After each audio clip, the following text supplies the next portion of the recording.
Hameen Media Group presents your NXT Next Level Wrestling Review with your host, Big Ray and the Vet.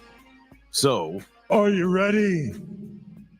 We said, are you ready?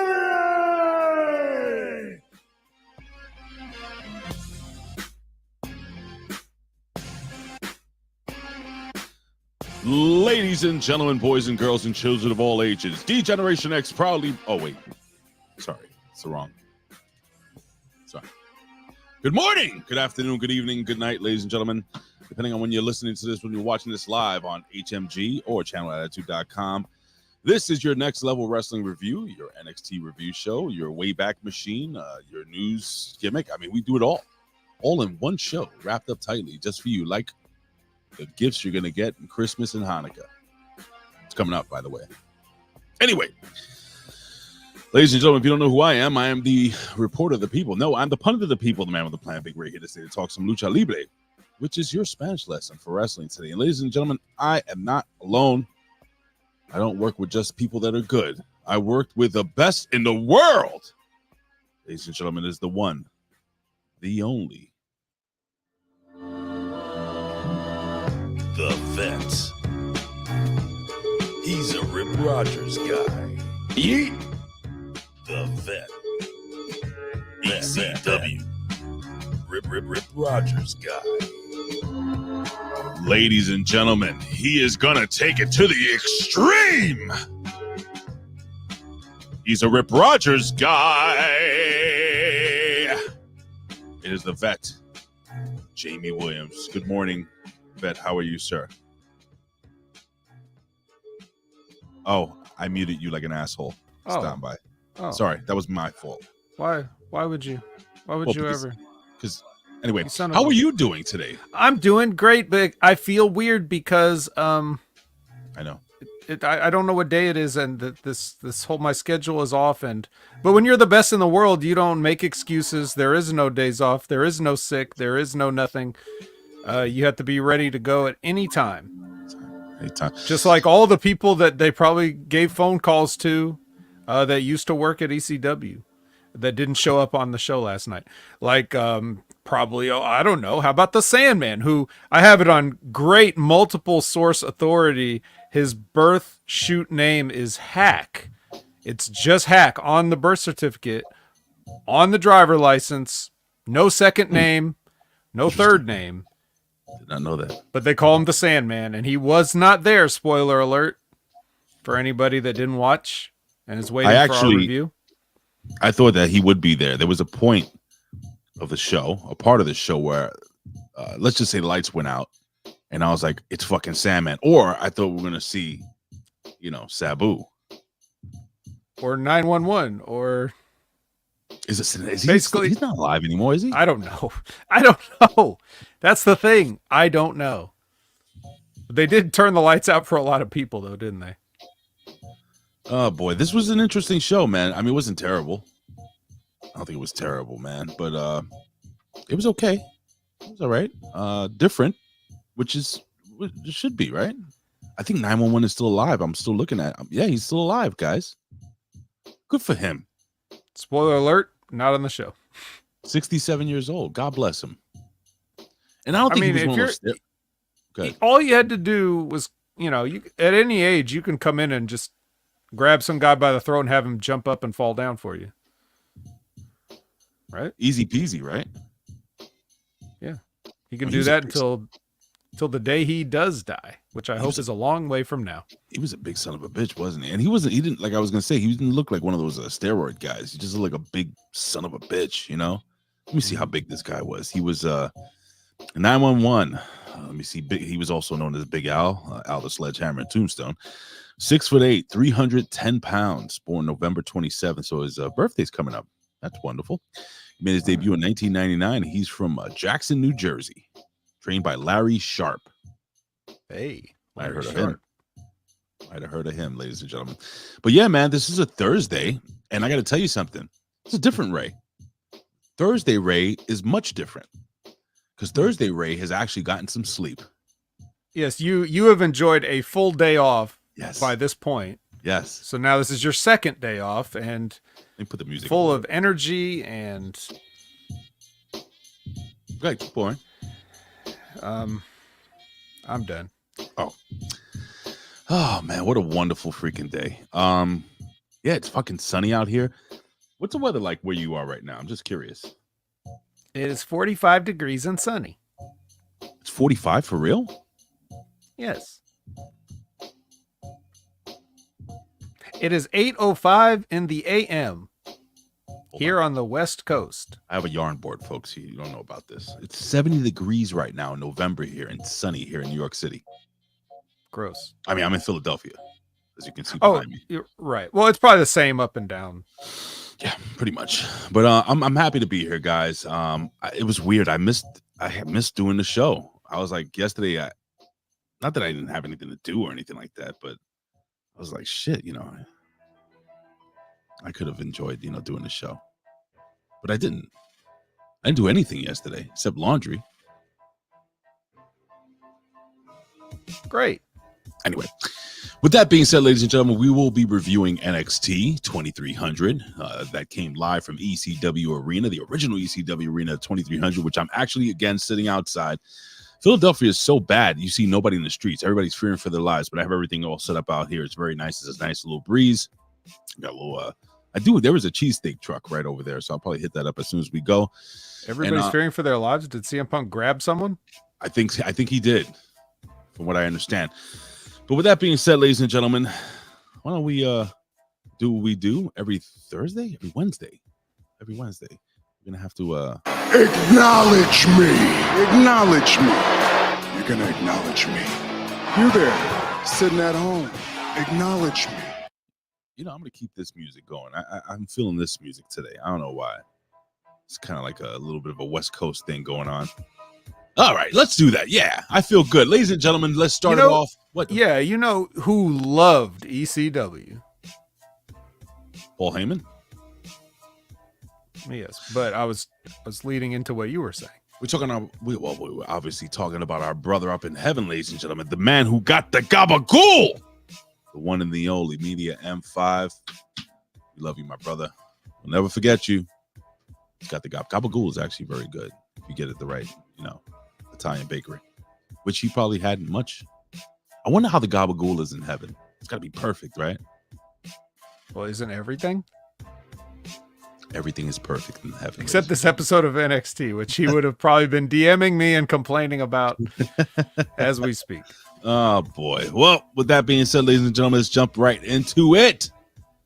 It is the windiest of all Chris's, a.k.a. Chuckles himself, is Chris Willing. He jumps in right. He jumps hot. He says, ZARIA should never speak a single word again. Turn her heel ASAP. Like, share, subscribe, and, of course... Yes, boy! I agree with you, brother. We're going to talk about that in the main event. That is one of my main notes I have for the show. Now, with that being said, ladies and gentlemen, let's head over. Let's go up north, Philadelphia, to the beautiful country of Canada, ladies and gentlemen. We're up in heaven.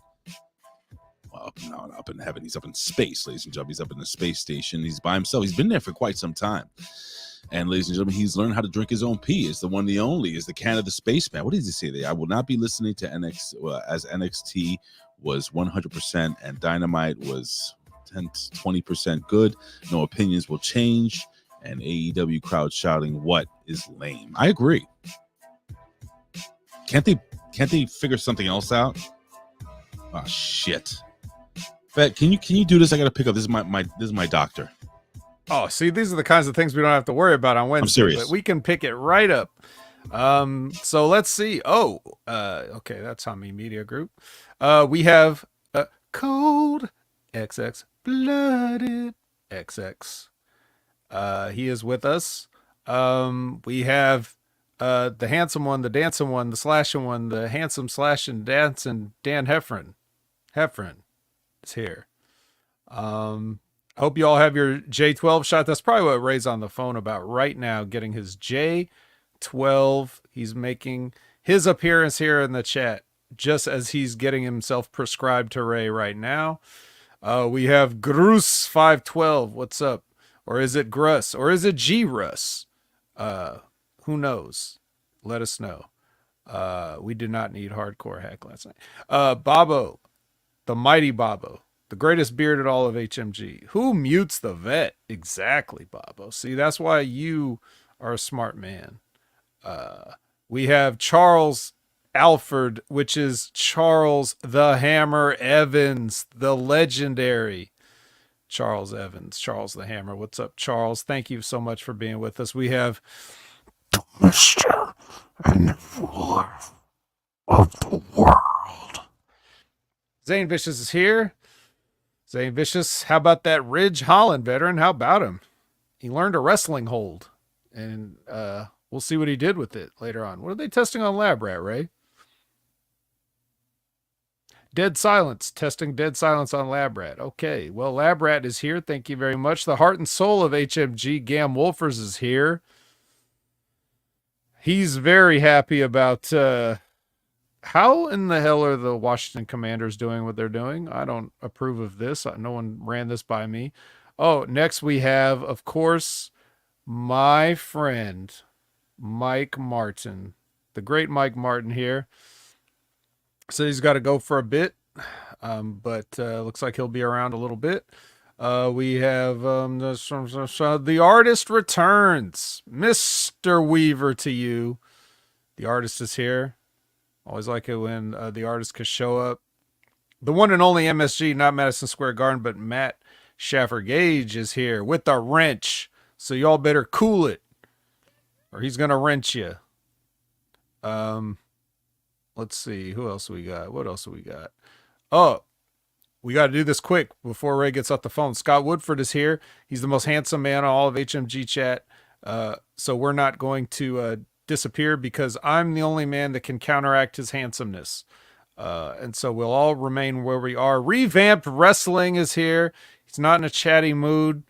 He's celebrating some sad anniversaries, but we appreciate you even showing up, Revamp. Thank you very much. I apologize. I really apologize, guys. I had to take that. No one cares. No one cares. I was doing shit. this better than anybody ever has. Oh shit! What are we up to? We're up to Revamped Wrestling, and we're thanking him for being here with us today. We appreciate it. Even if he's just chilling, listening, you know. We appreciate you, man. Mm-hmm. And we have Tyler Helton. Seems like a new name. I don't recall this name. He's got Sounds like a cool wrestler name. Yeah, Tyler Helton. Where would he hail from? He's hailing from Grand Rapids, Michigan. I was gonna say like Long Beach, California. Sure, that too. All right. What's up? He summers in Long Beach. Yes. It would be like Ted DiBiase having the seasonal residences. That's right. Wasn't that the greatest gimmick ever? Did anybody ever have any like seasonal residence hometowns in wrestling? I'm not rich as hell. I'm just saying. Oh, in wrestling. No, wrestling. No, I don't know. So, yeah. All right. Well, welcome, Tyler Helton. Hi. Yeah, if this is your first show or one of your first shows, or if you're just the first chance you've had to catch us live because we're normally not on Thursdays, then just be aware that we have running gags that have carried over for the years that we've been doing it. So and also we're live Wednesdays at 11 a.m. So for the new gentleman that jumped in, we give you a yeet. Not everybody gets that. So that's true. Just putting it out there. Anywho. So I think that's it. Was anybody in the Twitch? Because I didn't have it pulled up. Was a certain someone? All you have is YouTube, right? You can't. All I have is YouTube in front of me right now. All right, so I'm looking, I'm scrolling, I'm looking, I'm scrolling, I'm looking, I'm scrolling, I'm looking, I'm scrolling, I'm looking, I'm scrolling. I don't see anybody on twitch.tv/Hami Media. But if we haven't given you a shout out, I'm gonna give you 10 seconds right now to throw your name in the chat. You get 10 seconds to get the shout out. Because, ladies and gentlemen, we're about to jump into some news of the day. 10 seconds, counting now. We'll just shout out Al Robinson just in case he. Yeah, that's the one guy that would be in Twitch. So Al Robinson. Now batting number 2, Al Robinson. Did you get? No, who else is here? Let me just say. Did you get the? No dog. Don't dog. I did that. I even did the thing. I even got. Did you do the thing? Yeah. You did the thing. I did everybody's gimmick. Yeah. Oh man, did you master? You did all that shit. I couldn't go into the other dimension with Scott Woodford, but I did I said that's because I counteracted his handsomeness with my own handsomeness, so it kept us stable. All right. Well, ladies and gentlemen, with that being said, give Jaden Daniels a shout out. Well, great. Now we have, even if we didn't want to. Oh, yeah. I guess that's kind of... Anyway, ladies and gentlemen, you know what time it is? It's time for the 3 count. This is the 3 count. With the latest breaking news in pro wrestling, sports, pop culture, and more. Now, back to Big Ray and the Vet.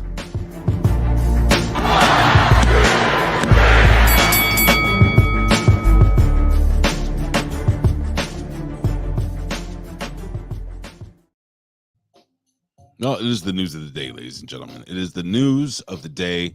We got a couple of rumors to go through first, and before we get into some real hardcore news, and why don't we jump into just a couple of rumors here? So, and believe it or not, ladies and gentlemen, all professional wrestling news are rumors. I'm gonna tear down the curtain.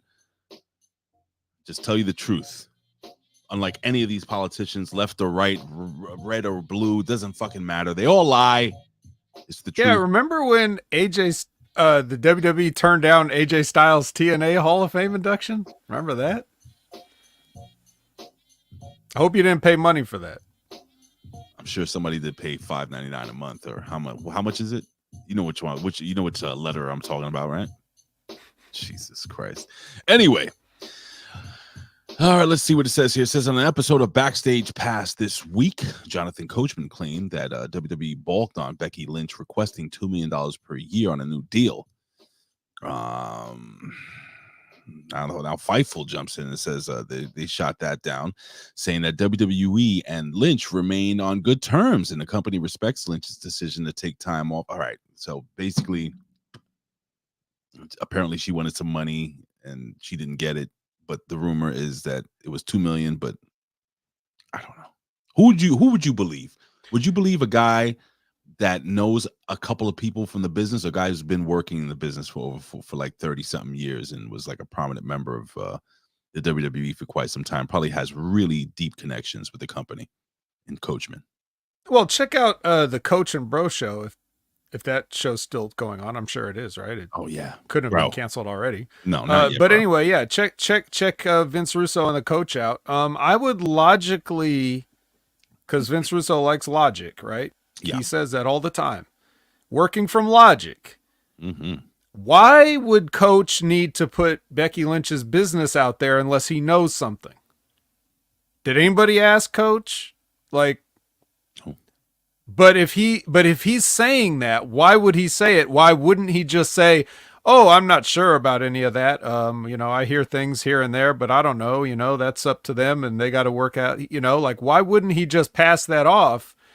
He seemed like he wanted to say it for some specific reason. So I don't know. I don't know Coach personally, so I can't vouch for his character one way or the other, but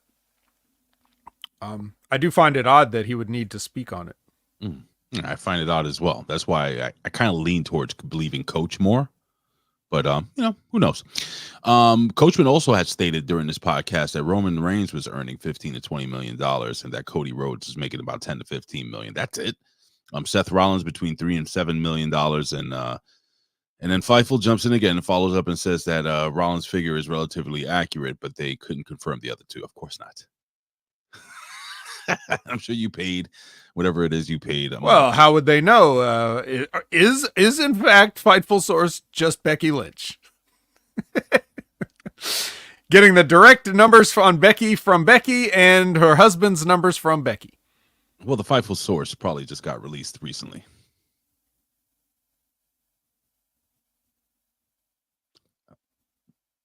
Let's just say that person's a lone wolf now on the indie circuit. Anyway, all right. So Tyrese Halliburton, you may have heard of him. He's a alleged star of a very crappy team in Indiana called the Pacers. I don't know what the hell that even means.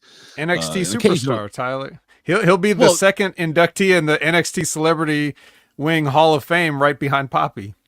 Well, apparently they're saying that this son of a bitch might show up on in the Royal Rumble. I would like to see him and Jalen Brunson go at it in the Royal Rumble. What do you think, Vet? We're gonna shut down the whole Royal Rumble so these guys can just throw the Paul punches, the Bully Ray punches. Is he gonna be the punch coach? I like Bully Ray, by the way. You know, Bully Ray got so mad at me back in the day in TNA. Why? What'd you do? I said something stupid. You probably said, "Hi, how are you, sir? My name is Ray. Nice to meet you." Yeah. Something like that. He was like, "Do you know who I am?" Let's see. WrestleVotes is saying that there's a bunch of sources within the CW. I guess I don't know if we can get the numbers now. I don't know if it's even possible, but apparently that they believe that ECW's, NXT's ECW show that we're going to review today will probably be the highest rated on CW. So I don't know if anybody in the chat can get the numbers on last night's show. I don't know if it's possible. I don't think they're out. They're not out. Yeah, right. Yeah, I would like. But you know what though? We haven't really talked about numbers. Because numbers are stupid, right? I mean, of course they are. I've been, trying to sort of put my narrative out there that the only people that really need to talk about TV ratings are the TV networks. And for the fans and everybody else, it's really not indicative of anything. But I will say that they have slid under 600,000 on the CW as far as like those viewership numbers are concerned. When they started at almost 900,000 for the debut episode, I don't know if they could possibly get a higher viewership than their debut episode. I think it's all downhill from the debut, right? And then they kind of dropped a little bit to 800 something the next week, and then it was like 600s, and now it's under 5. It was like 580. Is it really? Last week, yeah. Oh no, that's not good. I got it right here. Actually, let me see if I can pull it up here. Well, do I have it? I think you're right, though. I'm not gonna look for demographics and shit like that. But they did go up against the World Series. Is that an excuse?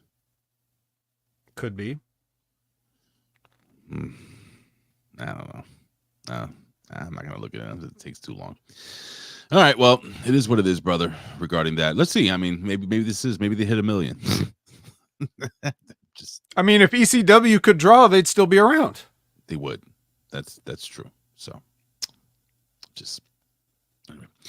What else we got here? Apparently, says Mark Davis is cleared to return to the ring. Who the fuck is Mark Davis? Sounds like a baseball player. He does, doesn't he? Kind of looks like one too. He's the partner of Kyle Fletcher from Aussie Open. They were a tag team, and now Kyle Fletcher's in a sort of an angle with Will Ospreay in AEW, and now Mark Davis is back, and he's like, "Hey, what are you doing, old partner?" Okay, I don't know who this person is. I tried watching. For anyone new to the show here, I tried watching Jesus Christ, AEW. The first 3.5 years, or the first 3 years. Yeah, well, very similar. And I gave up on it. So I tried. I really tried. And I tried to watch the pay-per-views, but literally like 2 matches in, I'm like, fuck, I'm tired. So that's just the way I feel. Some people like pizza. Some people have no souls. Let me see. All right. So one of the big news stories for the day is apparently Aleister Black, or Malachi Black, as we know him. They said that on AEW last night. I don't know if anybody was watching that, but apparently there was some type of match between he and Adam Cole, where seemed like he may have been wrestling his last match with AEW. A lot of hugs and handshakes and hot dogs handed out after the match. Vet, did you hear anything about Aleister Black? Maybe perhaps this is being it. I know his deal is supposed to be done at the end of this year or early next year, if I'm correct. I can't find that information. I'm almost sure it's going to be done, I think, January of 2025. But it seemed like he may be gone. So with that being said, Vet, let's book Aleister Black really quickly, because we all know he's coming back to the WWE. His wife is there, Zelina Vega, doing her thing with the LWO. Let's book him, man. How do we bring Aleister Black back to the WWE? Well, you make sure that whatever you do, you make sure you have that little plank that he would lay on, and then when it rises up, make sure you add the little creaky sound effect, that was never there in his whole NXT run, but as soon as he got called up, they added a creak noise. Yeah, why not? Why not? That's it. That's all you got? Nothing with the Wyatts, nothing with Yeah, nobody. I don't. the Judgment Day, not the Judgment Day. What do you call those guys? No. Who knows? I don't know. I don't know what you do with them. I don't know what you do with half the people they have, and neither do they. Powerhouse, but didn't Powerhouse Hobbs come back? Apparently, he looked great. No, wait. Last night, I don't know. I haven't watched the show. I had to watch NXT instead. I haven't had even a chance to even see a result. Yeah, so, I mean, listen, man. I got to tell you something, man. I'm pretty happy about the fact that the Hurt Syndicate is doing their thing in AEW. I like that. I was a big fan of them in the WWE, the Hurt Business and shit, man. And I'm just happy to see them. I just wanted to throw that out there. I think that those three are awesome. With that being said, what was the young man that got injured recently in AEW? Or was it TNA? TNA, I'm sorry, TNA. Well, Chris Bay was right. injured recently, and Vikingo got injured again at the same taping. Yeah, that I know about Vikingo, but Chris Bay, do you know anything about recovery or anything like that regarding? No, I haven't heard anything about it recently. Let me see. I'm just seeing stuff about it being a very difficult experience, obviously, so on and so forth. I did talk about yesterday or the other day with Jimmy T when we did I Like It Raw, which is still available here on YouTube, on Monday Night Raw review show, that TNA had released some T-shirts to help support him. And I would say, man, they always say support your local indie, but support Chris Bay, man. That guy, he's so good. He's so good, and I really hope he gets better really quickly, man. It doesn't seem like there's a ton of news going on. Let me just make sure as I scroll down some of the sheets here. Nope. Looks like we can just I got the keys. Now, for those, again, new to the show, those tuning in for the first time, we do go back in time, ladies and gentlemen, and we talk about this day in professional wrestling history. So with that being said, ladies and gentlemen, why don't we do that? Why don't we just go back in time to this day in professional wrestling? Okay, I'm putting the wrong fucking music. Why am I doing that? Here we go.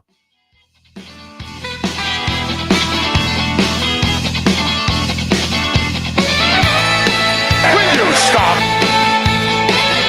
What you gonna do? What's your name, fella? Triple H. Boobies. All right, ladies and gentlemen, we are going way back in the time machine. Way back to 1970 something. Oh yeah, ladies and gentlemen, we kicked this day in professional wrestling off November 7th, 1979, and we're going back. What? So, how I always make the joke whenever we start, I was like, okay, so nothing happened for like 100 years from the founding of pro wrestling, and then all of a sudden in 1977, right? Did any of you guys see that clip that was going around of like the match with George Hackenschmidt from 1908? Yes. I commented on it. I said that it was a shit match. There was no storyline and not one suicida plancha. Well, they were just on a mat in a room. There was nowhere to go dive to. Surrounded by the elite. They wanted to. Yeah, like. Exactly. That's what it looks like, right? It looked very like there should be like an owl, like a large owl statue somewhere in that room, and some black and white floor tiling, perhaps. Yeah. But anyway, it was kind of cool. It was kind of cool to see it. And then nothing happened for, what, are you muted? Hold on 1 second. Oh. It was some weird commercial playing. You couldn't hear that, right? No. Okay, thank God. All right, I'm sorry about that. But yeah, so anyway, so that match in 1908 happened. Then nothing happened for like, 69 years. And then this happened. Go. Oh. Well, the George Hackenschmidt shit was cool. I actually watched a lot of it. Fast forwarded through 20 minutes of it. There was what you might have missed this though. There was a weird part where like spliced in the middle was like a completely different match. Really? Oh yeah, I must have fast forwarded it. Yeah, it was weird the way they did it, but you know, that old footage. Was there a commercial for Lucky Strike cigarettes? No. Geritol. No, it was like it's in the middle of this match, then it cuts to another match. Then it cuts back to another match. So I don't know if it was like a 2 out of 3 falls thing, because it looked like Hackenschmidt pinned the guy. What year? Then they go to a second match, and then they go back to the first 2 guys again, and then he pins them again. What year was that? Was that again? 1908 is what they claimed. This footage is from. It was very clear. Right. It's very suspicious. Was this an AI generated George Hackenschmidt match? Get yourself a Thor washing machine. Yeah, the washing machines back then where you go out in the river. For the steep price of $220, you can buy yourself a Model T Ford. The magic of the vacuum cleaner. I'm actually reading down a list of things that were popular in 1908. It's good. Okay. Sweet. Macaroni's wireless telegraph. What else we got here? And something called the Panama Canal. I got it. This is how you bring back Alistair. Oh fuck! Well, how do you do it? He's George Hackenschmidt. Oh, and that's it, and no other gimmick. That's it. Didn't they do that with what's the Jewish guy that they used to wrestle with the mask? That he what's his name? Barry Horowitz. Podcast? No, he had a podcast. Cole Cabana. Oh, wasn't that his gimmick? The George Hackenschmidt Matt Classic. No. Anyway, 1979, we had Harley Race defeat Giant Baba to win back the NWA World Heavyweight Championship in Amagasaki, Japan. Hey, he had lost it to Baba a week earlier. I always looked at Giant Baba and said that he looked like one of those spiders, like those daddy long legs. Yeah. Was he ever any good? Probably not. But it's like, I guess in Japan, if you're a giant, you kind of have to be a pro wrestler at that point, right? Like you don't have much career choice. He basketball player, no? How tall was Giant Baba? Was he basketball even that tall? didn't exist back then. Was he even that tall though, Giant Baba? He was probably like 6'6" or something. Let me see, Giant Baba. Oh, his build height was 6'10". So right, about 6'8", maybe 6'7", 6'8". Yeah, somewhere in there. All right, that's fair. All right, let's see here. We fast forward to 1985 because again, we know nothing happened in pro wrestling for a few years. It says WWE presented the Wrestling Classic from the Rose. I think I saw this on fucking VHS. Rosemont Horizon. No, the Wrestling Classic from the Rosemont his Horizon. Brother. I get it. Yes, his brother. In Rosemont, in Illinois. I can't speak this morning. I had too much rest. This was the first event in WWE history that was available exclusively on pay-per-view. The draw of the event was a star-studded 16-man single elimination match. The tournament was won by the Macho Man Randy Savage, yeah, who defeated Ivan Putski, Ricky Steamboat, and the Dynamite Kid on his way to the tournament win over the Junkyard Dog. Wow, that list of talent that you just read. Ivan Putski, very wide man, very short though. That's why he wasn't ever world heavyweight champion. Was there ever until off the top of my head, professor's not here. Was there ever did WWE ever consider putting the belt on this guy? Because he was very popular, especially in New York with the Polish community here. Well, I don't know if they considered it, but I don't know how anybody would find out if they considered it, but no, I don't think so. I think there was always a guy that they wanted to go with, coincidentally around the time that Putski was active, you know? Like there was always somebody else, right? Whether it's Bruno or Superstar or... Superstar Billy Graham. Yeah. Too sweet to be sour. The man of the hour. Anyway, in 1994, we'll fast forward on Monday Night Raw. Vince McMahon himself, speaking of Macho Man, announced that the Macho Man Randy Savage had left after a 20-year stint. He would debut for WCW weeks later. Savage never appeared for WWE again before his death in 2011. He was inducted into the WWE Hall of Fame in 2015. We talk about travesties and WWE Hall of Fame, stuff with like Vader, who should have been in the WWE Hall of Fame like 30 years ago, and stuff like that. And or Sid Vicious, Sid Justice, never got there, never got to see his. It's so fucking sad. Macho Man Randy Savage, obviously, I think probably the biggest snub.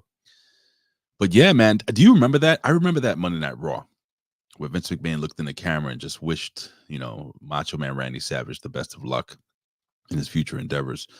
Do you remember 1994 Vet, and do you remember how you felt when Macho Man left the WWE as a kid? I mean, you were still young, and thinking about, wow, he's going to WCW.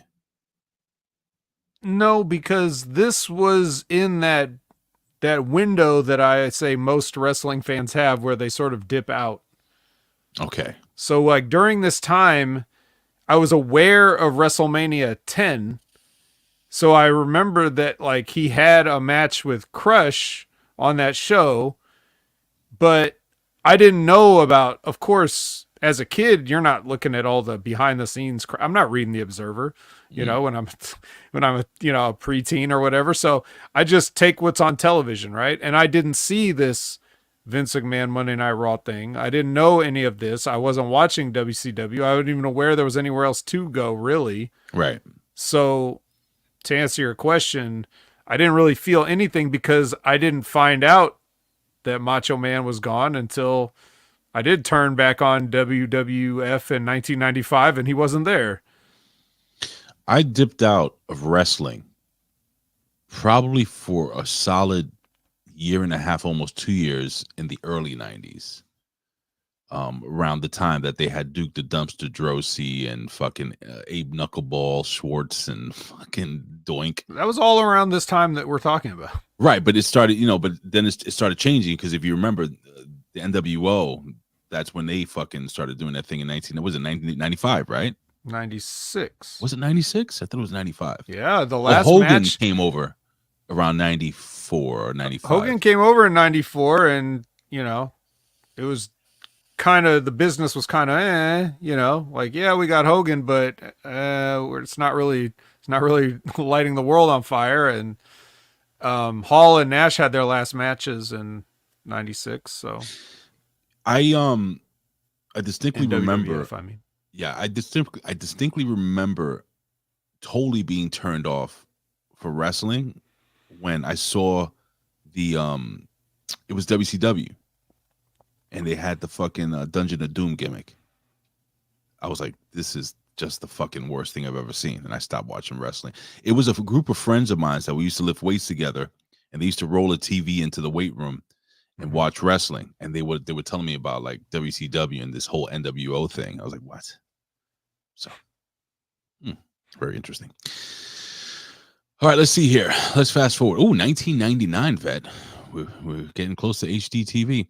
ECW November to Remember took place in Burt Flickinger, the Burt Flickinger Center in Buffalo, New York. No title changes took place on the card, but Rob Van Dam retained his World Television Championship against Taz. This was Taz's last pay-per-view before he left to WWE. Mike Awesome also retained his ECW Championship against Masato Tanaka, which was a crazy fucking match if you guys never saw that. And the main event of the night saw Rhino and the Impact players Lance Storm and Justin Credible defeat Raven, Tommy Dreamer, and the Sandman. Any thoughts on this? Oh, what? Well, we all know the Sandman is given birth name Hack. Yes. Do I have any thoughts on it? No, I don't remember any of this. Neither do I. 2004, TNA held their first ever 3-hour monthly pay-per-view as they presented Victory Road from the Impact Zone in Florida. The sole title change of the evening saw the 3 Live Crew, spelled with a K and with a U because it's cool. Conan and BG James defeated Team Canada, Bobby Roode and Eric Young, to win the NWA World Tag Team Championships. In the main event, Jeff Jarrett defeated Jeff Hardy in a ladder match to retain the NWA World Heavyweight title. And after the main event, Macho Man Randy Savage, made his TNA debut. 10 years. He came out with the full bodysuit and coat, and it was not quite the image of Randy Savage that we liked or were familiar with to see. Not at all. Yeah. No. TNA's Turning Point pay-per-view took place in 2010 from the Impact Zone in Orlando, Florida. Opening match saw Robbie E., you may have heard of him, win the X Division Championship against Jay Lethal. This is 2000. That's a long time ago. The show closed with Jeff Jarrett successfully defending his World Heavyweight Championship against Matt Morgan, workhorse. The other highlights of the night, they had, let me see, so Fortune, right? Is that how they did it? Fortune? Sure. There was this. I don't remember. Yeah, but it was this. Fortune. Let me see. It was Fortune. AJ Styles, Doug Williams, James Storm, Kazarian, and Bobby Roode beat a gang mainly made up of ECW alumni, going under the name EV 2.0. I remember this 2.0. Yeah. The team consisted of Brian Kendrick, Raven, Rhino, Sabu, and the great Stevie Richards. What year is this again? What are 2010. 2010. 2010, eh? Yes, indeed. So when Brian Kendrick is part of ECW, they must have made the WWE version, right? Is that how they're figuring him in there? I'm gonna say sure. When he was like the man with the plan, and he had Ezekiel Jackson or whatever as his bodyguard. Yes. Or was that even after that? Do I have my timeline all mixed up? We need to ask Zane Vicious. What am I talking about? Am I out of my mind?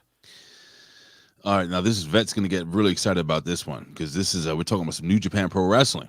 Finally. 2015, yeah. And New Japan Pro Wrestling, NJPW, Power Struggle in Osaka, Japan. Mm-hmm. Some guy named Ricochet and Matt Sydal defeated Roppongi Vice, Beretta, and Rocky Romero to win the 2015 Super Junior Tag Team Tournament. Your That was thoughts? probably the shits. Oh. We're almost done here. 2017 at a SmackDown taping in Manchester, England, AJ Styles defeated Jinder Mahal to win the WWE Championship. That was cool. The title change was the first time any version of the WWE title had been changed outside of North America. Nothing. Okay. Wait. Oh. I missed the first part of that. What you said? At a SmackDown taping in Manchester, England. AJ Oh, Manchester, Styles. England. Okay. Yes, it's Tally-ho, England. That's how they talk. Hip and all that stuff. Got it. Yes. And finally, in 2020, the year of COVID, AEW Full Gear took place at Daly's Place in Jacksonville, Florida. In the main event of the night, Jon Moxley, you may have heard of him, retained the AEW Championship against Eddie Fatboy Kingston in an I Quit Eating match. Elsewhere on the card, Darby Allin won the TNT Championship from Cody Rhodes. You may have heard of that guy. And the Young Bucks claimed the tag team titles from FTR. Vet, I know you're a huge fan of all of these people and a huge fan of AEW and a huge fan of COVID. Your thoughts? Mm-hmm. Yeah, it was the best chance to get all of my favorite things in one place. So it's wonderful. It's nice to celebrate it. I wish I had like some cupcakes or something around here to celebrate with, or Mindy's muffins. Well, what are you gonna do, brother? And finally, notable birthdays as we sign off here. We had two birthdays. We have the late great King Kong Bundy, born in 1957, and also born in 1957, we have the great and not late, he's still with us, is our boy Tony Schiavone. So a very nice man, I heard he's we gotta go. Good night. Yeah, I heard he loves the fans. So well, why don't you go and tweet him or send a lot of direct messages to him, tell him the best. If Tony Schiavone would just bring all his kids to the shows, they wouldn't have any more empty arenas. That was this day in professional wrestling history. And ladies and gentlemen, you know what time it is now. It is time for NXT. Remember when we say 2.0? NXT. NXT EV 2.0. It is NXT EV 2.0.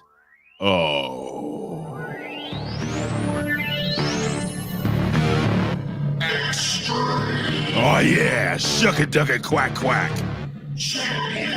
I'm gonna talk over this so we don't get a strike. Shuck it, duck it, quack, quack, quack, quack, quack, quack, quack, quack, quack. Oh yeah, man. Oh yeah, man. All right, ladies and gentlemen, it is NXT from CW. the 2300 Arena in Philadelphia, Pennsylvania. NXT goes extreme. Oh my God.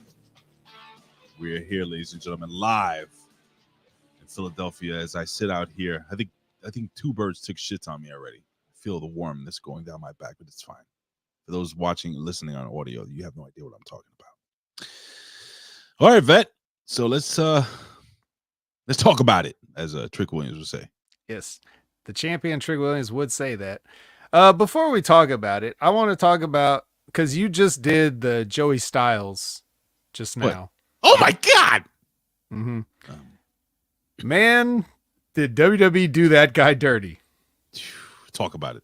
Talk about it. Well, you know how if you guys listen to Keeping It 100, which I'm sure many of you do. Who? You guys. Who? Yes, exactly. That's one of their gimmicks. But if you notice, every episode there will be like a clip of something at the beginning and a clip of something at the end of the show. And one of the ones that they had in the past couple months, I don't remember how long ago it was, but they had the time where Joey Styles went out and did like, I don't remember if it was before, but I feel like it was the original pipe bomb where he came out and basically cut a shoot promo on Monday Night Raw saying he quit. Like, I guess they did some angle with Jerry Lawler where I remember that. Jerry called Joey Styles in the ring and he made fun of him or something. I don't remember the whole angle, but the clip they played was him coming out and saying all that stuff. Oh, when he cut. Yeah. I remember that now. Yeah. Yeah. So he's basically like, it's funny because he's putting all the business out there, right? Mm-hmm. But you know that stuff gets approved. Like the whole thing was planned so that he would do that. That would be that TV time. That's what was going to happen on the show. He was going to come out there, air the grievances, right? Mm-hmm. And even if he went rogue and they didn't know what he was going to say, they could have cut his mic or some other thing could have happened, right? Like if it went south, but he basically laid out the whole thing and Vince McMahon let him. And all he did was bury the company. And it makes you wonder, like, why would they be okay with that kind of stuff? Like, why do you just let him go out there and say that? And then we fast forward to these years and we're like, people hand you a fully written show and you're just ripping it up and throwing it in the trash. Like, I'll just write a better one. You know, these kind of weird inconsistencies are things that to people that don't, or even the people that do like wrestling, they could never understand. You can never try to explain these kinds of things to them. But anyway, the point is, if you go back and listen to that Joey Styles promo, or even if you just watched everything besides that promo that Joey Styles did and how he was treated there and everything, like we were robbed of a lot of great calls and a lot of great television from Joey, because he really was one of the most underrated people to ever put on the cans, in my opinion. What about you, Ray? Did you like Joey? I fucking love Joey Styles. And, you know, I don't know if they did it on purpose. I don't know if you remember this, but do you remember when he first had got the seat as the lead announcer for Monday Night Raw? I don't know if it was a rib, but did you notice the chair that they gave him was 10 times bigger than what it's supposed to be? No? I don't remember now. Go back and take a look at it. That's one thing. Number two, man, Joey Styles was an incredible orator, an incredible storyteller. And he can call a match and make you forget that they're not three people in a booth, because he was that damn good. And also, and I'll just finish by saying this, and I'll say this at the top of the show, at the top of the review. NXT did this. I mean, I don't know if they reached out to him. I don't know. But my God, wouldn't it have been cool to hear Joey Styles at least call the goddamn main event of this match? I'm just saying. So with that being said, I agree with you, Vet. WWE did him fucking dirty. They hired him to, you know how we throw around the term bury? They hired him to bury the guy. That's what they did. He was excellent. Excellent. And well, if you really think about it, if we wanted to break it down into this whole other bonus episode, we could just say all the announcers there were done dirty. Like basically from the moment Monday Night Raw started, probably you could say that they had all the announcers from when that show first came on in 93, like JR constantly getting fucked with, you know what I mean? That and that's the guy that people look at as the voice of wrestling, as Conrad calls him. So it's like, if you're going to just fuck with JR that much, and then everybody else from Joey Styles to the Todd Grishams or to the coaches or to anybody that, sat in that desk. And for what? But anyway. What are you going to do? So here we are, NXT Mm-hmm. It works on two levels, because it sounds like ECW, but it's also NXT and CW. Mm-hmm. They're on the CW. Oh, I see what you did there. Yeah. It's getting cold out here, Vet. Oh, sorry. Well, get in the building and find your seat. You know who else was outside? I don't know. Was Bubba and Trick. They were going shit. over their strategy over some cheesesteaks. There were some ladies. I'm pretty sure I saw Javon and Wes walking around. It's cold out there. And we're starting off with it's the #1 women's promotion on the world. Sorry, Stardom, sit down. It's NXT, and we're starting with Lola Vice versus Jaida Parker with your special ref, Dawn Marie, the original big ass chick. Yeah.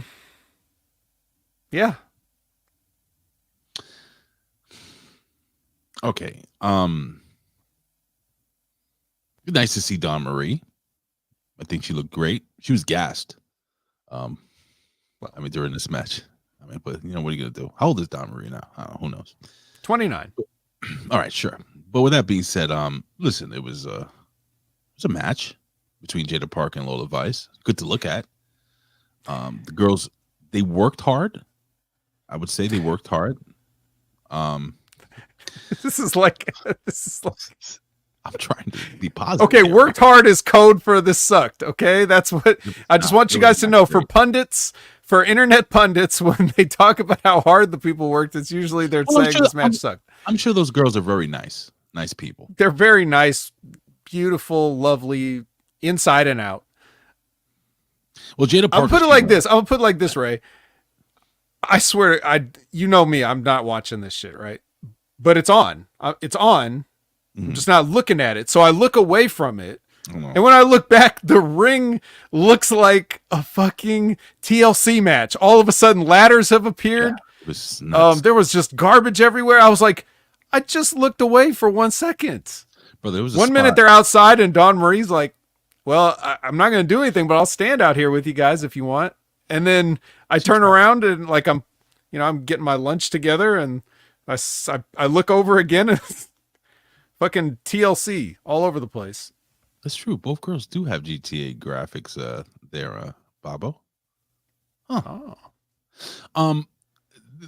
So it just seemed discombobulated, this match. And you're saying, but it's a hardcore match. It should be. Well, little things. Like, there was a point where Jaida Parker was doing the whole Eddie Guerrero three suplex thing, but she was gassed as well. So it was taking her time to get up. So Dawn Marie just got down and started doing a 3 count for some reason. She was like, "Wait, I should have done the 3 count." But I don't know if you noticed that, like little things here and there. I missed that one. The ladder in the corner, not wanting to stay where it belonged to get the ass. The gimmick ladder. You missed the gimmick ladder. I missed the gimmick ladder. I'll tell you what I did see. What did you see? But what I noticed was that they were just like they were using some of these implements. I'm sure I did miss the ladder, but I didn't miss the DDT on the chair flat in the middle for a 2 count. Not even a 2.9. Just a normal kick out, like you just hit her with a hip toss or something. Mm-hmm. DDT on the chair. What do you think, Jake Roberts and do you think Jake Roberts and Ricky Steamboat would have to say about that? I don't know. What do you think Arn Anderson would have to say about it? Wasn't that Right. his I also saw. was the spine buster? You know what else got a 2 count? What? A fucking brick in the face. Oh, how did we miss the brick in the mouth? I say the mouth We for a didn't. reason. We were building up to it, just like they kind of did. Because she took this brick that looked like a SpongeBob SquarePants toy. Because you could tell. I thought it was one of those those lunch meat ham packs. It looked like one of those, like, you ever go on YouTube and see people that unbox shit from like the 1920s and they find like this army surplus fucking gimmick, you know, and they pull open like a can of fucking roast beef in a can that you would have eaten in World War II, and it looks like You that. need a key to open it. Yes. It's like the special key that you twist. You have to turn the fucking can open. That's what this brick looked like. And I would say 30% of this brick went into this girl's mouth. What's her face? Layla. What the fuck am I talking about? Lola Vice. And there was a cut with Lola Vice just absolutely gagging on the who's that? Did you see that part? When it hit her in the face? No. She's like, oh God, it was so stupid. Oh man, I would love to throw up a clip here, but I don't want to get fucking banned. But it was just silly. So yeah, she kicked out, brick to the face. Just for just. What kind of bricks? I mean, those? it didn't take long after that. I mean, right after she kicked out, Jaida gets up and goes and hits the ropes a couple of times, and not the ATM, but the ETM, the elbow to mouth. Yeah, which nobody wants to see that shit. But I guess it would be silly if you could survive a brick, but not, a round, plump, juicy ass to the face. So wow, you really described that perfectly. I guess, I mean, how else would you describe it? But, then again, you could also make the argument, well, the bricks softened her up for the ass, so it should still knock her out. But they went with the elbow. I guess. What do we got, brother? What's next? Paige and Ridge do a promo. Oh, yeah. Shall we move on? Let's keep it rolling. Okay. Kelani is doing the RVD splits stretch. God, what else? What else? Right there with RVD. What else are they gonna do to give this girl a fucking rub? They are doing everything. I told you, right? You remember when I first pointed it out? It's embarrassing. It's embarrassing to watch. You wouldn't have to do this if you did not push her too hard too soon. You don't have to get desperate if you just stop fucking it up the first time. She's become so unlikable to me. It's just my maybe it's just me. But yeah, RVD was there. Yeah, they were there. Wes. Speaking of Wes Lee, we saw him a little bit in the previous match in a picture warming up. He was doing a little bit of shadow boxing. Sure. But yeah, then he attacks RVD here. Why? Like a total rude jerk. But why? Because how dare RVD be here doing I was something? trying to remember, did he cut him off or something, like while he was trying to talk to Ava last week? Is that what it was? I couldn't remember what it was. I couldn't remember either. That's where Zane Vicious comes in. He can tell us what they did last week, but whatever it was, it did not deserve this. You need to respect the veterans. You need to shake their hand, introduce yourself. You need to offer them the chair. Or hit him with the chair. Yeah, don't hit them with the chair. Offer them the chair to sit down, that kind of thing. All right, well, anyway, Javon Evans is not aware of this, and so he's just making his entrance for the match like normal. So I'm sure he would have had something to say if he had seen this happen. But before we get to the rest of that match, we have a meeting between the FBI and the D'Angelo family, where Sean Spears is there. Was Big Jack Perry there with Sean Spears at that time? Yes. they got brushed off. Nunzio was like, "Hey, get the fuck out of here." So they took a hike. And then Nunzio challenges Tony for the North American Championship. Nunzio's hands are too big for his body. Anyway, go ahead. Keep going. Oh, that was it. But now we're at the Wes Lee versus Javon Evans, match, aka, future versus future endeavor. Mm-hmm. And we saw Bully and Trick in picture. Now, Bully is taping up. Trick is doing Stevie Richards Fitness. Now, why is that important? If you notice, the people that are not over are not doing Stevie Richards Fitness in these pictures. Wes Lee was not doing Stevie Richards Fitness. He was shadow boxing. Bully was not doing Stevie Richards Fitness. He was taping up. Taping up for his what did Mike Martin say? Bubba Ray punches like he's cutting dude's hair. Yeah. So he needed to tape up. I don't know. It sounds accurate though. He had to tape up for that. Bubba Ray looks like he tapes up to eat a sandwich. Like he's taping his hands up. Does he ask the sandwich, "Do you know who I am?" Absolutely. Every single time. All right. So anyway, yeah. So this match has some crazy bumps, as you would imagine. It was a good match. Like the suplex on the stairs, brainbuster. That was insane. The part where Javon Evans went to jump after him and just kind of got sidestepped and flew into a bunch of stuff. That was cool. It was a good match, man. I really fucking enjoyed this shit. Okay, well, if there's anything you want to add. No, I mean, there's nothing I want to add. It's just the fact that it was just like, for one of those flippy matches, man, like everything they did, it felt like they were flipping, but everything they did like had some type of impact.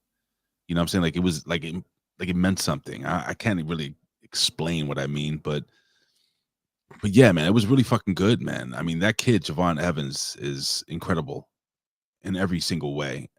Even when little things like when he took the brain buster on the steps, like I just like the way he sold it. Like his neck was broken, that type of thing, And RVD would come out, and if we go to the finish of the match, you have what's his name on the floor. What's this kid's name? Wes Lee's on the floor, and he rolls pretty much out of range. And I'm like, well, maybe he made a mistake.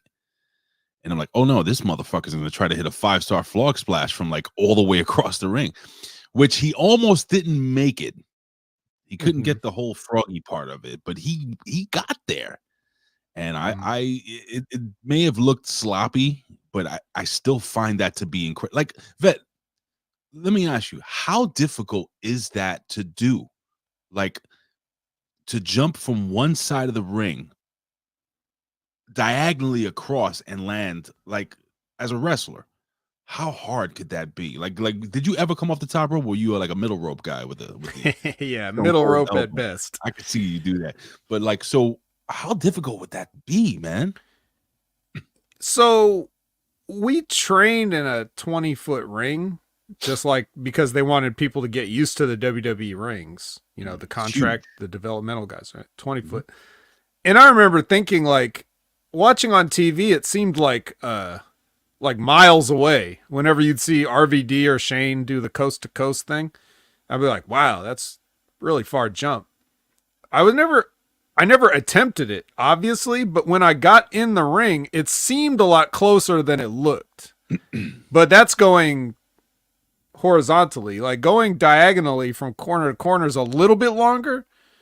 But for somebody like, just from what I've seen Javon Evans do, like, it should be no problem for him, I would think.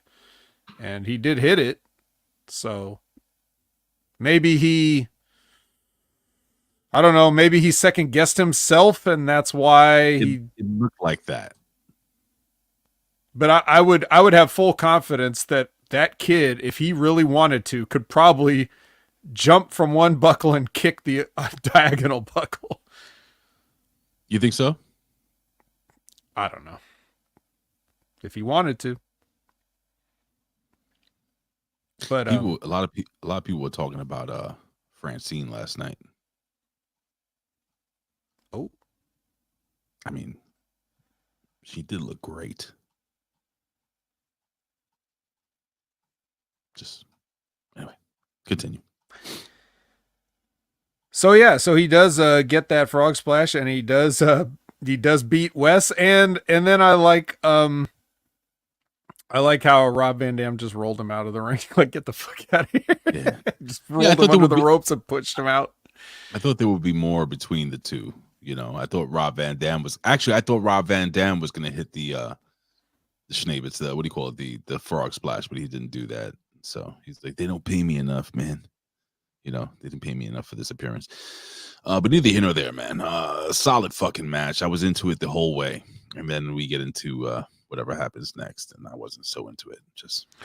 Well, what happens next is that Ava and her assistants are out there, and they are, for some reason, somebody thought it would be a good idea for them to come out and talk about a deadline, which is going to be in Minneapolis. Like, I don't know why they would send them out there. Like, they was going to get any other reaction from Philadelphia Right. than booing them for talking about an event that's going to be in some other city. But yeah, so Stone goes with that, and he keeps, trying to. Well, he said some stuff about New York, and like he's saying how Philly's not a hardcore city, basically. Yeah, what's that? And then the lights go out. Mm. That's when I thought, Yeah, anybody, you never know who could show up when the lights go out. There are multiple options for people to show up, but what we actually got was the newest inductee into the TNA Hall of Fame, Rhino. Mm. And Rhino gores Robert Stone. Is he Fat Rhino now? Did I lose the bet? A thick Rhino. Oh, thick Rhino. Okay. You froze there a little bit. Was it just me? Am I frozen? It might have been. I've been noticing you freezing a little bit, but it hasn't been a super issue yet. Interesting. Okay. I pay a lot for this internet, so yeah, you should ask for a discount. Maybe I should. They'll give you like a credit on your account if you complain. Will they? Yeah, they should. Okay. Yeah, and it's Spectrum, right? So they're so used to it that it's not Spectrum. I keep telling you, it's Optimum. Optimum, yeah, that one doesn't exist, so you're on your own with that. Christ on high. Next is the okay, we have ladies' locker room with the Dream Team plus Kelani, and and then the Meta Girls come in and start yapping, and there's a little yippity yap, and yeah. I was just like, I was looking at some of the women there and ignoring other ones. Look at them, but not her. Look at them. Anyway. Yeah. Man, they're just really trying to get that rub for that kid, man. I'm just telling you. You know, it should be like, you know what they should. Okay, let's talk about Kelani again. So you know what it should have been. You know what it should have been. No, we're talking about an alternate universe where they did this right, Ray. Don't think about current. Okay. She's a fresh-faced young kid that shows up at the PC. She was a gymnast. They're like, all right, here you go. It's time for you to do your thing. Here's your match or whatever. And she should have been that person. You remember in like the old wrestling, like 1908 style wrestling? No, maybe a little after. Sure. Where like there would just be some guy and he would just have like a terry cloth robe and a towel, and they would announce his name and he'd take like one step out of the corner and do this. Yes. Like you just put the fist up and then just go back to the corner. Like that should have been her for like 6 months. I get what you're saying. Right. Like she's just on the show maybe, or she's on Next Level, or Level Up. I mean, we're Next Level. She's on Level Up. She's just doing nondescript matches. Maybe she wins some, maybe she loses some, right? Whatever. And then if she starts getting in there with people that start pushing her around and like really just messing her up, and then the crowd will sort of get behind her over time. Mm-hmm. Like, come on, Kelani Jordynne, you can do it. You gotta win. Don't let these girls push you around and shit like that. Like you have to treat somebody like her, like the white bread, white meat baby face, because that's all they can do right now. They have to be the boring, plain interview where they just say they're going to do their best. They just have to go out there and not try to do, like, maybe just do one flashy move, like one handspring or something, just to show you have athleticism, and then just get the shit kicked out of you or whatever. You know, that's what it should have been. They should have made the crowd be like, we want Kelani. And instead they just force-fed her to us when there was a bunch of more over women on the show already. And it just wasn't ever going to work. And I don't know why they keep thinking it will. It's not. Because they did it with Braun Breaker, like I keep bringing up. They did it to him. And then they put a belt on her, and they thought that would get her over. Until people started cheering for the other person. They got even more mad. They were like, people were probably like, I would have preferred Sol Ruka. Yes. A lot of us would have. Right. It's not that she's that much better, but it's just, I don't know. It just felt like that's what they wanted to do. Where's Sol? I don't know. Find out. All right. I don't know. But anyway, that's what you do. When people have no personality, but they have cool athletic moves, you make them boring at first. Jeez. And then their personality will come out through hardship and perseverance. Right. Not everybody needs to do that, but when you ain't got no promo and you ain't got no, none of your moves have any zip on them, you gotta start slow. Here's the thing, man. It's like anything in life, friendships, relationships, good working, whatever, partnerships. These things just don't fucking happen. It's very rare that people just fall in love like that. You know what I'm saying? This shit takes work. So why would they think that we're going to fall in love with this character on TV like that? Why? Because she's good looking? Because she can do a fucking flip?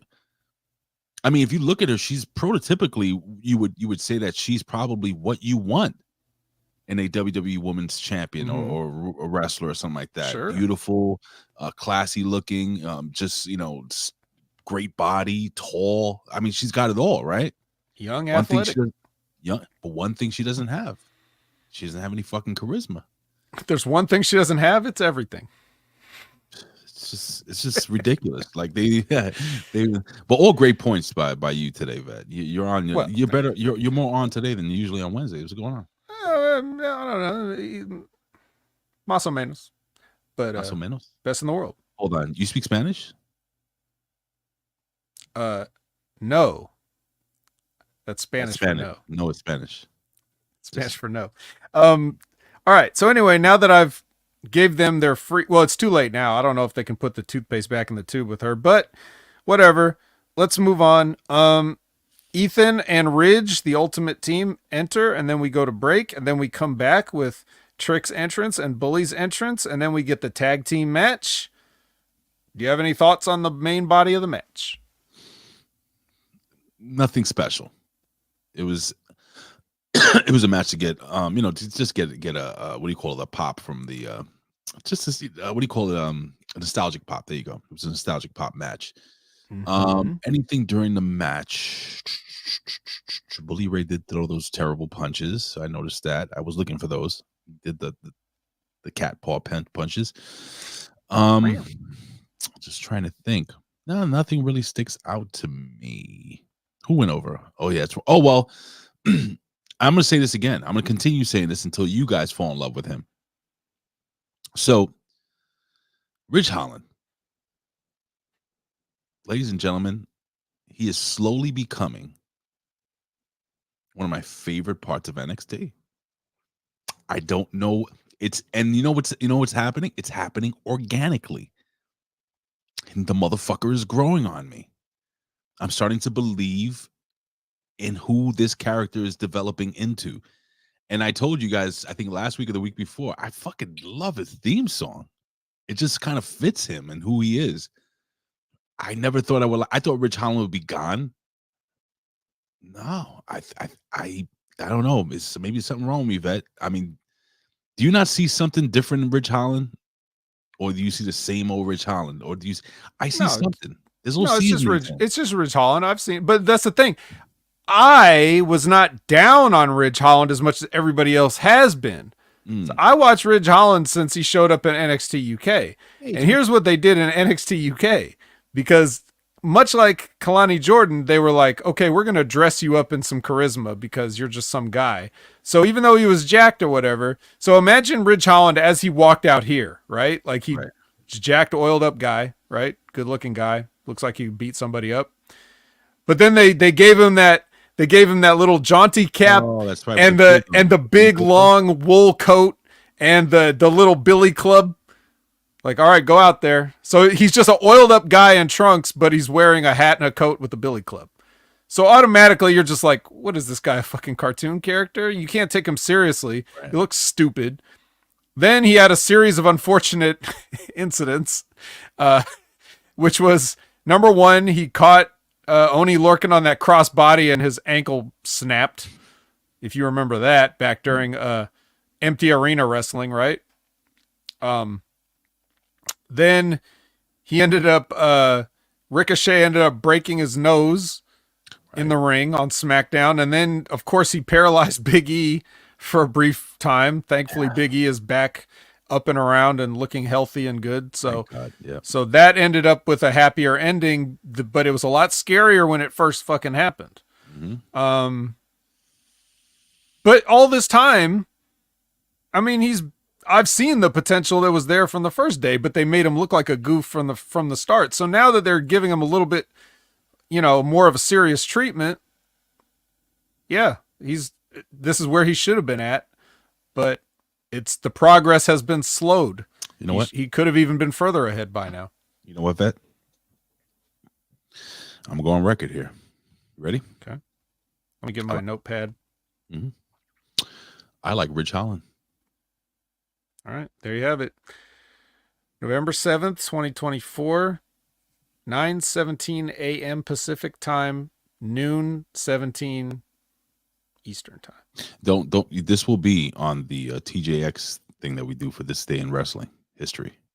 20 Are you going to revive for 1 week only? Are you going to revive the Hami Media Group Instagram clip where it just says part 1? I like Ridge Holland. No part 2, right? Like, just that may happen. Follow me on Twitter. All right. So anyway, Trick goes for a trick shot on the great Ridge Holland, and Ridge Holland effortlessly, smoothly steps aside, grabs his leg, and rolls him up. Perfect. With all the power that he can muster, which is a lot of power because look at him. The most dangerous move in professional wrestling. The schoolboy. It's a wrestling move. And even though he was dressed like a schoolboy for his NXT debut, he has used the move to great effect here. Did you feel the air being sucked out of the arena when Ridge got the clean pin? Like, holy shit. Was that supposed to happen? I think people were like, was that a mistake? No. I thought this was great. Great finish. I love these finishes where I'm like, oh shit, just for a brief second, because you don't get those all the time. This was good. I don't know. How did you think? How did you feel?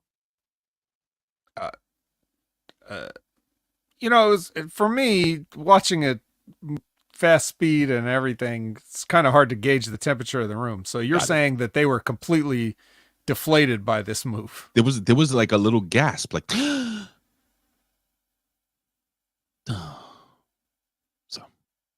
Oh, well, don't worry because they quickly not quickly. This took forever. Slowly. Yeah. No, but I mean, they quickly recovered a beat up Ethan Page, even though all he did was he just laid in the corner waiting for this to happen to him forever. Yeah. So they drag him out to the middle and give him the what's up headbutt. And then they go get the tables, and then Trick goes to get a table, and there's no tables. And then some music plays, and Devon comes out, and he brings a table. And then they put Page through a table. Why did they fucking hit the 3D on him through the table? This made no sense. I assume there's some reason that Devon can't physically get involved. He didn't even get in the ring. He didn't have to do it. Bubba Ray could have did the lift, and this kid could have did the fucking the diamond cutter. I guess you're right. I don't know why they didn't do that then. It felt anticlimactic. Am I wrong? Like when they just lifted him up and just slowly put him through that table that kind of like gave way slowly. It was like, Yeah, they did the double Tony D'Angelo finisher through the table. I didn't like it. All right, Ray didn't like it, but he does like Ridge Holland, who was nowhere near this. He was like, "You're on your own," and you know, I got the win. I'm out of here. That's all I looking at wanted. his hands. Mm-hmm. Okay, so now, obviously the best spot on the show, besides the main event, Dion Lennox and Ashanti the Adonis. Dion always has a book. New tag. Not even a Kindle app. He's got a shoot book. Love shoot. Everywhere he goes. Love and he wears glasses, so he knows what he's talking about. So anyway, he just sort of observes this thing where Karate Carmen comes up and she's like, she literally says, "What happened 2 weeks ago?" Well, listen, to be fair, if you ever been in a relationship with a woman, and this isn't sexist, this is just fucking fact, dude. You know how many times I've been sitting with my wife and she's like, you know, last month when you said this, I'm like, what? Yeah. I don't know what the fuck I did yesterday. So right. This is fucking spot on. I'm sorry. Right. But that's the thing, you know.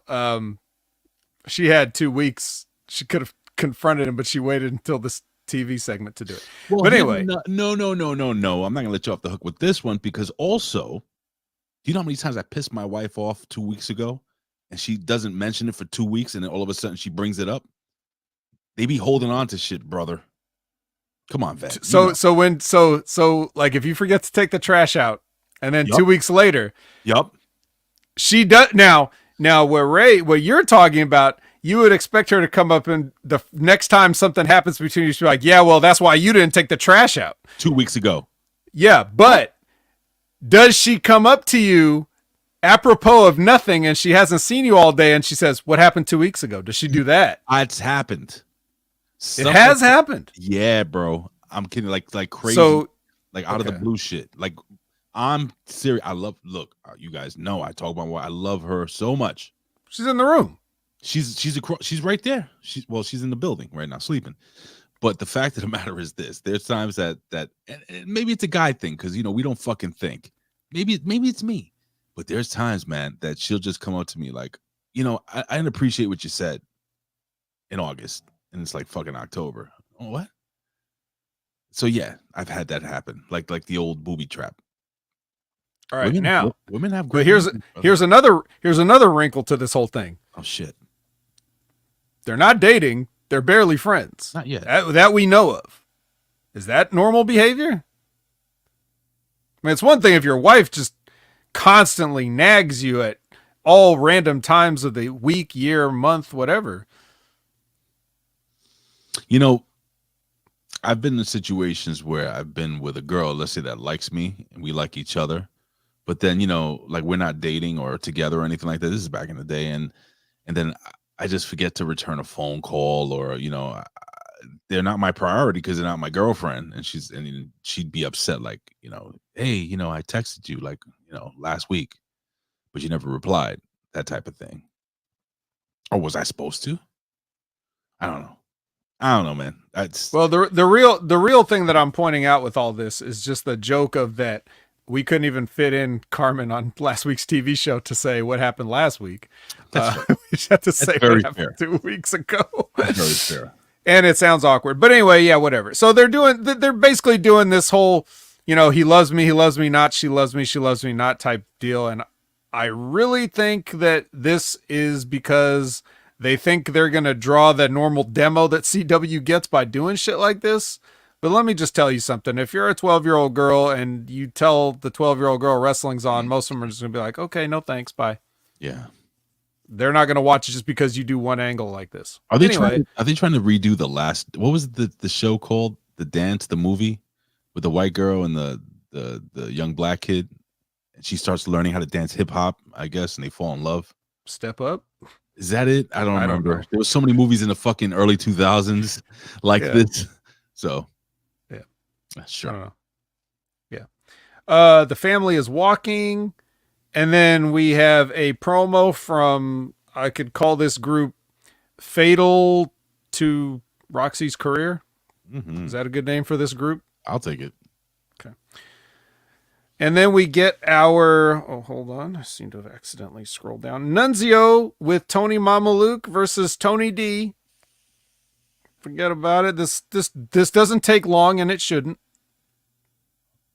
Oh. Uh-huh. I'm done talking about it. No, it's just I kept watching. I kept watching Nunzio. I met Nunzio, but I always said Nunzio got some big ass hands for his little body. That's all I have to say. All right. Can I just put up this Jada Parker appreciation post that somebody put up on Twitter? Sure. Is that okay? Yeah, I mean, it's pretty okay. Anyone in the chat? No? Okay. Because you described her before. Hit that like a brick. Good for her. So while this match was happening, Sean Spears and Big Jack Perry were looking on in the back, and make me laugh when you say that. Yeah. So then, okay, later we see William Regal, and he's with Brian Pillman Jr., and he wishes him luck, and says something about your father's son or whatever he said, and then his actual son walks up and he says, "Are you your father's son?" What are you? You your father's son? Can he just do it already? Like, what the fuck, dude? Just do it already, man. Yeah. Oh, somebody sent me this. That this is totally. Is it another Jada Parker? Has nothing to do with wrestling, but this is kind of like a political wrestling thing. But do you see the similarity here in these two people? Perhaps. That's fucking hilarious, folks. All right. So somebody sent it to me. I just wanted to share it with my family, my friends, you guys. There you go. All right, bye. Yeah, so as you were saying? Oh yeah. Yeah, it's just you were saying, can we just admit that these guys are father and son, and talking about Regal and Charlie Dempsey. Yeah. Can I go? But Regal does point out, just for the record, so we can say we covered it.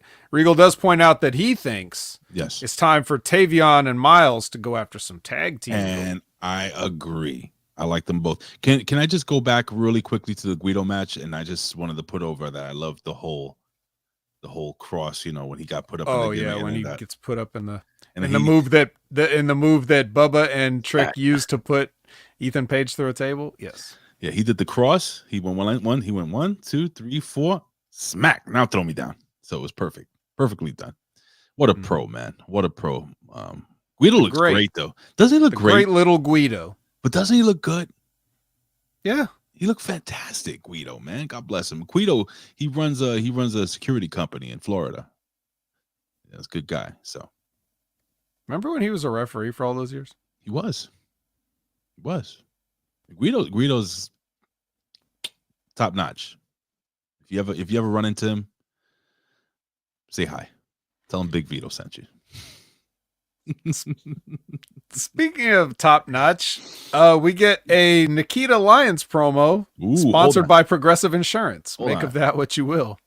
Hold on, I got a soundbite for her. She got some big ass titties. So, how about what knockers? No, all right. Yeah. Then Ava has a meeting with Frazium as Stevie Turner is carrying Robert Stone fireman style through the back. Hold on, you just totally Nikita Lyons just basically turned heel officially. You got to put that over. Oh, she said something? I wasn't listening. Yeah, she was like, "Oh, well, you know, I stepped through the multiverse and now I'm who I'm supposed to be or some shit like that, and now I'm different. I'm bad now, pretty much. I'm a bad girl." Oh. Doesn't she always say that? That's why I was confused. No, but you know, she cut the promo without trying to sound like she comes from the hood.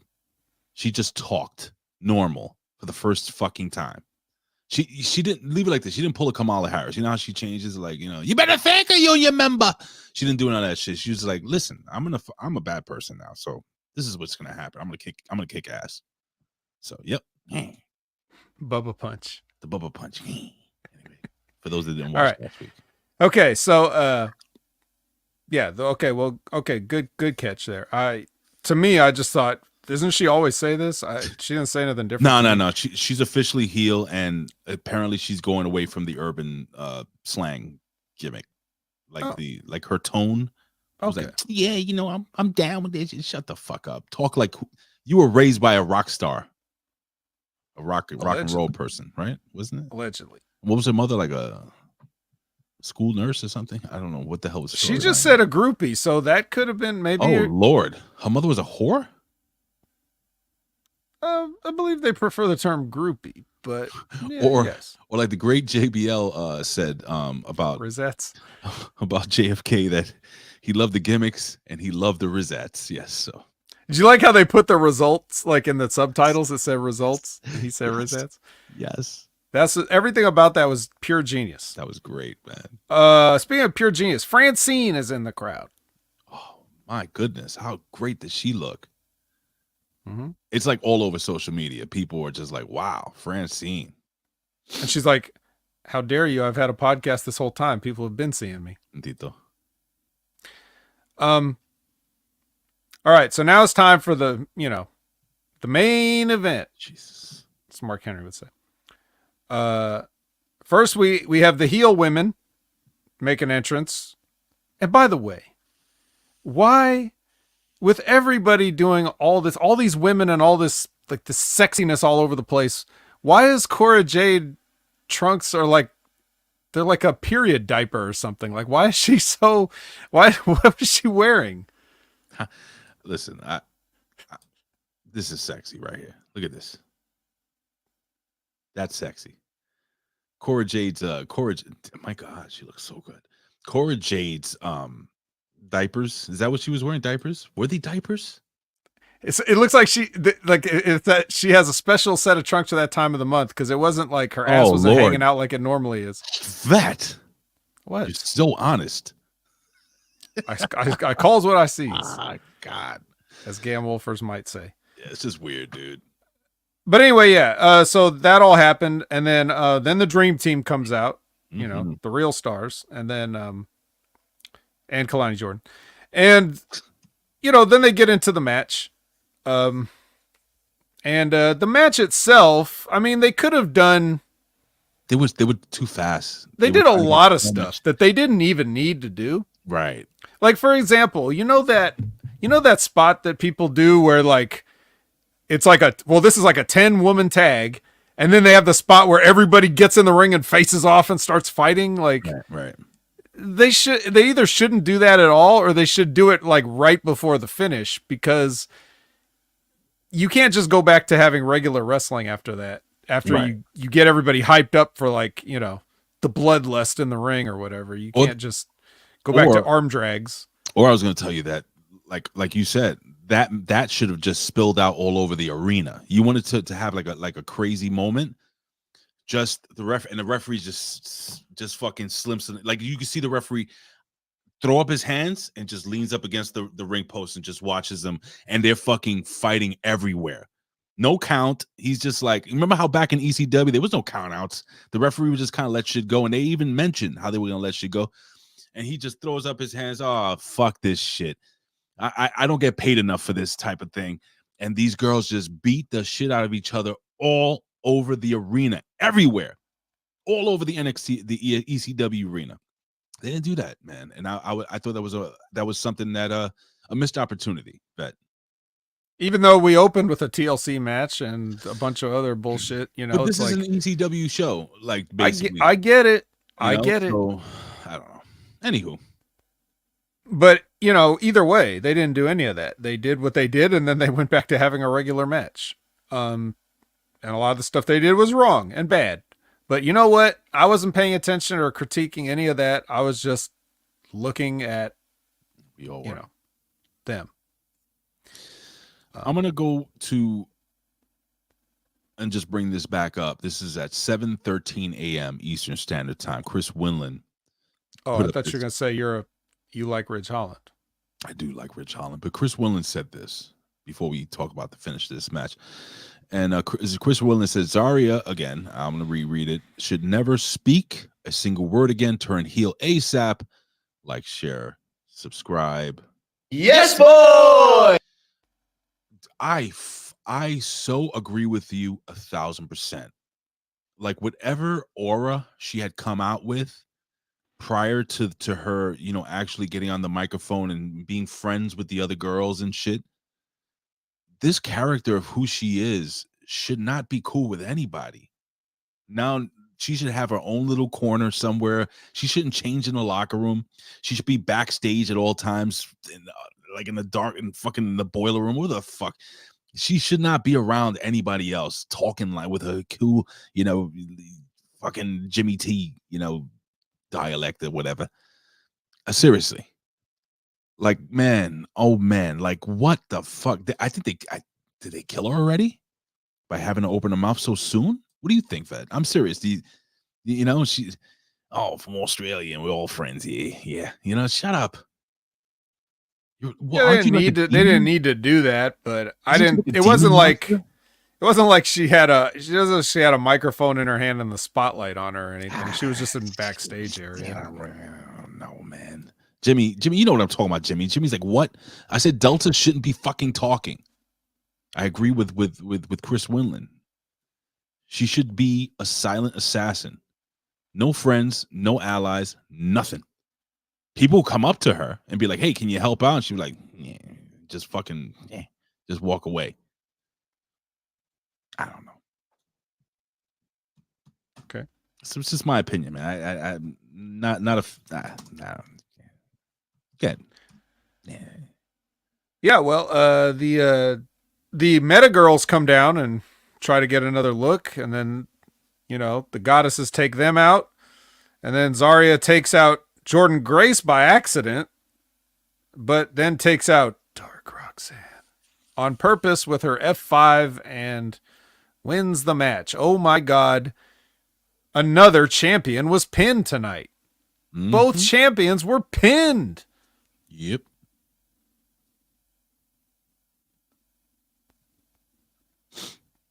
End of the show. The show goes off the air. Yes, everyone's happy. All these lovely superstar looking beautiful athlete women and Kelani Jordynne. I'm surprised they didn't have Kelani hit the F5 and go over. Right. Let me do it. Tags herself in. Or ZARIA hits the F5 and she tags her in just to get the pin. She does just do nothing. That moonsault, the little moonsault thing. Yuck. Oh boy. Well, listen. This was a very ECW-esque show. Was it? I don't know. No. It was all over the place, Vet. This show. It was all over the place. It was different, but not. You've mentioned many a times that people discuss, hey, there should be an all-woman show, and man, Vet, you're fucking. You mentioned this like about a month or two ago, and you're right, dude. Like every major angle, every main event, it's all booked around the female talent on NXT, which I do still feel that NXT has the best women's roster in wrestling. Period. What do you think? To that point, where's Thea Hale? Oh my God, where is she? Where's what's her name? The surfer girl. Well, where's even Andre Chase for that matter? Because he got put in the ambulance, but that was just because that was the stipulation of the match. It's not like he was horrifically injured. He was even at the end of the match. He was even like reaching on the window trying to get back out. They're running tests on him like with a lab rat. Well, I think they should have some results by now. But yeah, you're not even using Thea Hale. She's one of the better things on the show too. I mean, Mike, you asked me who draws more money, men or women. Obviously, I mean, it's not even a sexist thing. It's just a statistics thing, and men draw more money. It's the truth. Yeah, what's even your point in pro wrestling? I don't know. It's your best. He's your best friend. I don't know. Yeah, I don't know. I thought you think you know somebody. Well, that's women are great at creating drama. Listen, there's money to be made with women's wrestling. I'm not saying that NXT shouldn't give them a platform. I'm happy. I'm fucking ecstatic that NXT is actually putting forth some like giving these girls some validity, in the wrestling business, and The point is, he says, point is, women's division will suck. I mean, it's not necessary. We're not actually talking about it being a women's promotion. We're making a sarcastic joke that because there's so many women on NXT when it used to be like 50 or 55-45 or whatever, and now it's like 80-20 women. So I'm just thinking is like, we notice this happens right when it goes to CW, the channel that has like a women's demo. That's all. We're just joking about it. It's not like we're advocating for it. No, yeah. But you know, I think you got it now. You got it. It's all tongue in cheek. Neither here nor there, Vet. Hey, Vet, today's Thursday. You do stream. You do stream on Thursdays, don't you? No. Oh, you don't? No, Thursday's usually one of my non-streaming days. Oh, well, that's sad. I'm off. But because we didn't have the show yesterday, I streamed yesterday. Oh shit! What'd you do? Let's play a little game. What game? It's a couple hours, you know. What game? Are you familiar with the game Katamari Damacy? I don't speak Spanish. It's that one where you roll a little ball and you pick things up, and then by the end of the game, your ball is like as big as the moon. No. It's pretty fun. Sounds fun. Well, it was a 20-year-old game that came out on PS2 in 2004. So I thought, what better way to celebrate my extra day off than a 20th anniversary play of that game or whatever. So I just goofed around for a couple hours. What'd you do? Oh yeah, you did laundry. Sorry. Well, I did laundry, and I also played a ton of Xbox yesterday. A ton? A ton. Because like my wife, she was working and stuff. I did the laundry. I came home, and I was like, I want to play some Xbox. You know what I tried to download, and I can't find it anywhere. Any version of NBA Jam. I just was in the mood to play NBA Jam, but I have to get. They've all got pulled because 2K has all the license rights for that, right? So they can't sell it. It was on anymore. It was available on the Xbox, like the newer version of NBA Jam, which they have redone. You know, the old NBA Jam, but I would love to play that again, man. I missed that game. That game was so fun. I remember spending tons of money on that shit, man, in the fucking arcades. Or what about NBA Hang Time? Like that's what it kind of turned into. Remember that? Yeah, of course I remember that. I remember, but man, I would have to get, because I have the Xbox Series S, right? I'm gonna upgrade to an Xbox Series X this Christmas, so I can buy like the older physical games, because you can find NBA Jam, the physical game for it, and play it here on the Xbox. Because unlike PlayStation, Xbox, you can play Xbox from like original Xbox games on it. It goes all the way back. Hey, like that. Good luck. I bought Aiden a PS5, and I was like, Pops, can we play these PS2 games? He's like, no. I'm like, but why? Just saying. Anyway, if you guys didn't listen to The Wreckage, that's up. Jimmy T and the Vet. What else did you guys do? Anything else? What, me and Jimmy T? No, that was the only thing we did. You did any other podcasts this week, or that's it? Oh, yeah, of course. Well, you can always find me on the Impact Attack on Monday nights, 6:30 p.m. Pacific, 9:30 p.m. Eastern. You want to hear some TNA with pay-per-view, right?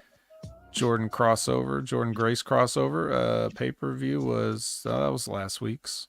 Yeah, we didn't even talk about Jordynne Grace. Yeah, she showed up.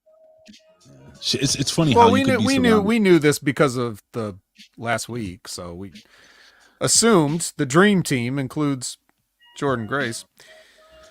So yeah, you can find me at those places, and now this would be normally the point where I advertise the wrestling of Rip Rogers, but I am going to do that because guess what? What? I'm going to be on it. When? That's right, me. And it's going to be at the Concrete Time tomorrow, Friday, November 8th at 8 a.m. Pacific, 11 a.m. Eastern, live. So if you have any questions, for the great Rip Rogers, I will read them to Rip Rogers for him to answer. At least that's the plan as of now. Helping out Von Lilas for the next couple weeks. So you can find me there.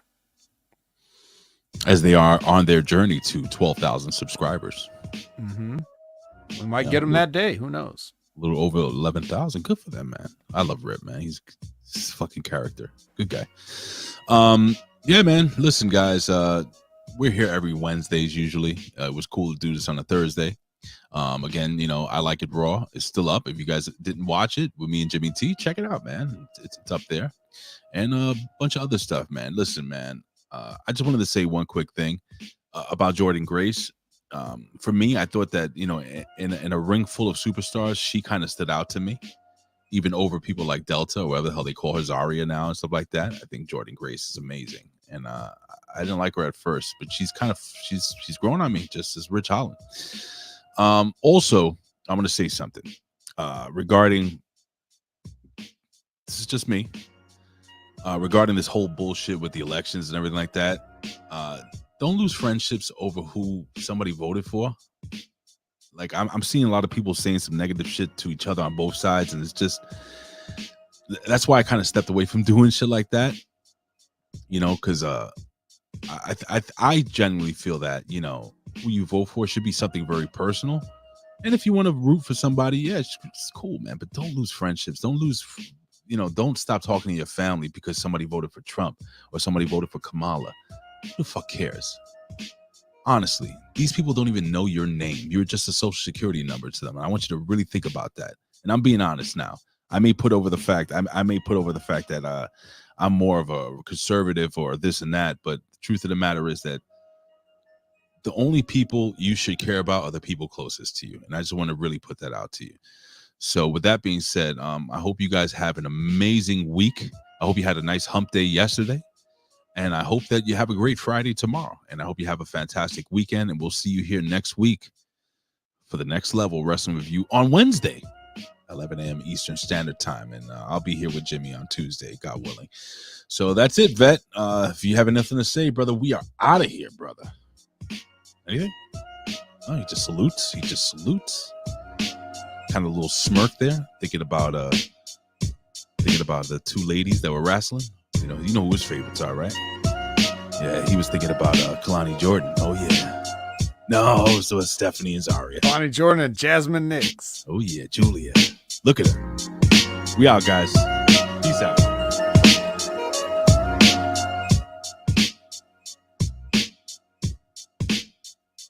This is the Hustler Rogers. Yeah, it's fucking me. Yeah, and listen to the fucking Hameen Media Group. That's Ben Hameen Media Group from Rip Rogers. Go get him and go fuck yourself. Instead of saying laters, Jimmy T said layers, peeps. Is that like an Australian thing? Oh, we're still on the air. Sorry.